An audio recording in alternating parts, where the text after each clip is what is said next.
È meraviglioso avere la forza di un gigante, ma è da tiranni usarla come un gigante. Il gigante di cui andremo a raccontare era buono, non un tiranno, ma quando lo diventava sul campo da gioco non ce n'era davvero per nessuno. Detto questo, cominciamo.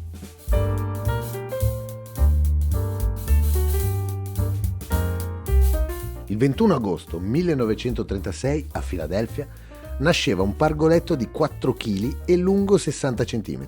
Mamma Olivia, visto il palese sforzo, non aveva probabilmente le forze per ragionare sulla scelta del nome da dare a quel piccolo grande bebè.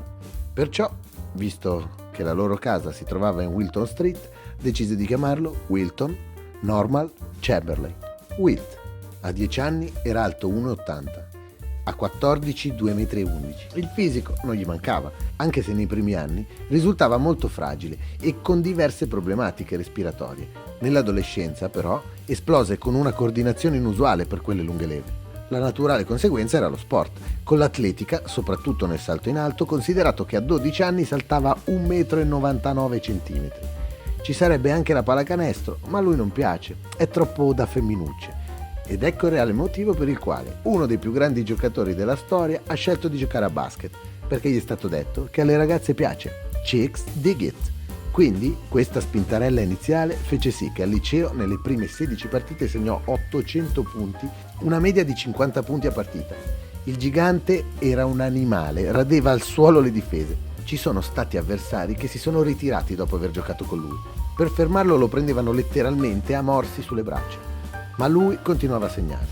All'Università del Kansas trovò come allenatore Phog Allen, che era il pupillo ed erede dell'inventore del gioco del basket, James Naismith. Allen fu un innovatore del gioco e uno dei primi a reinterpretarlo per migliorarne le prestazioni. Scelse Wilt anche per i dettagli.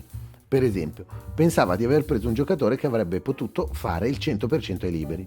Allora la regola diceva sempre che bisogna staccare da dietro la linea, ma non vietava il fatto che, dopo lo stacco, ci si potesse avvicinare a canestro, e Wilt, staccando dalla linea del tiro libero, schiacciava.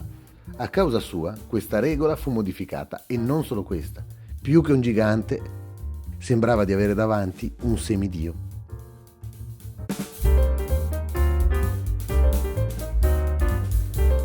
Gli anni del college furono abbastanza frustranti sotto l'aspetto dei risultati di squadra, perché le alte università congelavano la palla quando giocavano contro Wilt, visto che non c'era ancora la regola dei 24 secondi. Fermavano il gioco per non farlo giocare, e per uno che era obbligato a vincere il sapore della sconfitta era più amaro rispetto agli altri. Con questo stato d'animo voleva subito sbarcare in NBA, ma nel 58 non aveva ancora finito gli studi e la NBA non accettava giocatori senza titolo di studio. La soluzione fu Harlem Globetrotters. Oltre al divertimento sul campo, oltre alla partita epica di Mosca dove degli americani di colore in piena guerra fredda venivano acclamati come idoli dai russi, c'era anche il divertimento fuori dal campo. Già, per chi non lo sapesse, Wilt Chamberlain si è autenticato 20.000 conquiste nella sua carriera in camera da letto, o ovunque fosse. Con gli Harlem, tra i vari sketch, lasciava il suo numero di stanza a quelle che erano di suo gradimento e 9 volte su 10 la sua stanza veniva sempre trovata. Anche la futura madre di un certo Quentin Tarantino ha giocato in 1 contro 1 con Wilt. Per capire meglio come ha vissuto la sua vita e la sua personalità sotto questo aspetto, basta sapere che, a fine carriera, nella sua reggia di Beverly Hills, aveva 2 bagni in camera. In uno c'era scritto Wilt, nell'altro c'era scritto Her, lei. E non aggiungerei altro.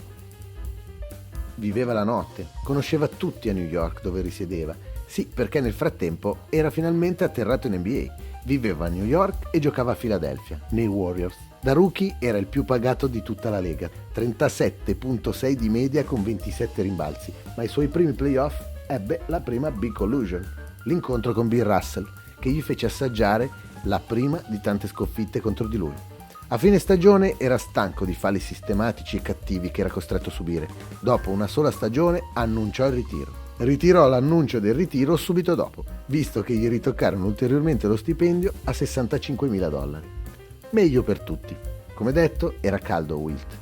Fuori dal campo senza dubbio e dentro al campo soprattutto quando se lo sentiva. Il titolo di questo capitolo è una sua citazione. I'm hot lo disse il giorno di marzo del 1962 a Hershey, Pennsylvania, dove per alcune partite della stagione giocavano i Warriors. Erano solo in 4.000 quel giorno in cui venne scritta la storia di un record inarrivabile. 100 punti. Una storia pazzesca che merita una puntata a parte e che troverete nel link al termine di questo video. Ogni volta che doveva passare da una porta, doveva abbassarsi, quindi too deep. Ma The Big Dipper, in inglese, è anche l'Orsa Maggiore, un semidio con il soprannome di una costellazione si rasenta alla perfezione.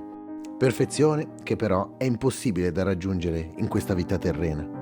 Vincerà 2 anelli Wilt, uno nel 66-67, quando tornato a Filadelfia, ma quella dei 76ers, si calmò un po' grazie al nuovo coach Hannon, che lo prese di petto e ricevette il suo rispetto. Le medie da 30-40 partite si abbassarono, ma si alzarono quelle degli assist e delle stoppate, anche se non si contavano ancora all'epoca. Giocava più per la squadra e questo lo portò prima a battere finalmente i Celtic di Bill Russell in finale di conference, che vincevano da 8 stagioni consecutive. Poi la sua ex squadra, i San Francisco Warriors, nelle finals dove chiuse 28,7 rimbalzi di media. Il secondo anello arrivò a fine carriera, dopo che si trasferì a LA, città perfetta per uno come lui, nel 72-73 con un record di 69 vittorie in regular season e dopo aver fatto capire a Kareem Abdul-Jabbar nelle finali di conference che lo sceriffo in città era ancora lui. Nelle finals si vendicarono dei Knicks. Wilt vinse anche l'MVP.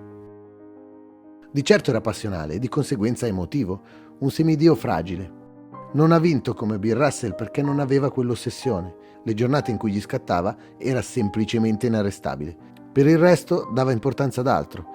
Bill Russell non avrebbe mai lasciato segnare quei 4 punti a Willis Reed infortunato che fecero caricare i Knicks in gara 7 e battere la sua squadra sull'onda dell'entusiasmo. Lo stesso Bill Russell che non gli perdonò di essersi seduto nel quarto quarto della loro gara 7 nelle Final 69 per un lieve infortunio e non averlo affrontato al loro ultimo scontro.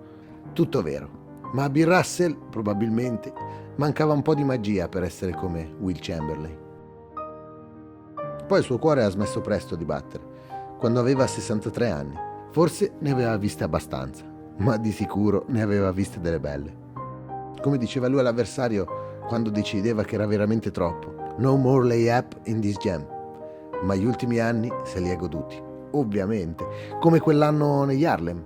Forse è per questo che ho scelto quella maglia per rappresentare lui nella mia collezione, ancora di più di quella di fila dei 100 punti. Perché rappresenta l'uomo e il giocatore che voleva essere, perché quello fu l'unico anno in cui non gli veniva mai chiesto di vincere. Quella maglia che aveva sempre il numero 13 dietro, ma con delle stelle davanti. Le stelle di The Big Dipper.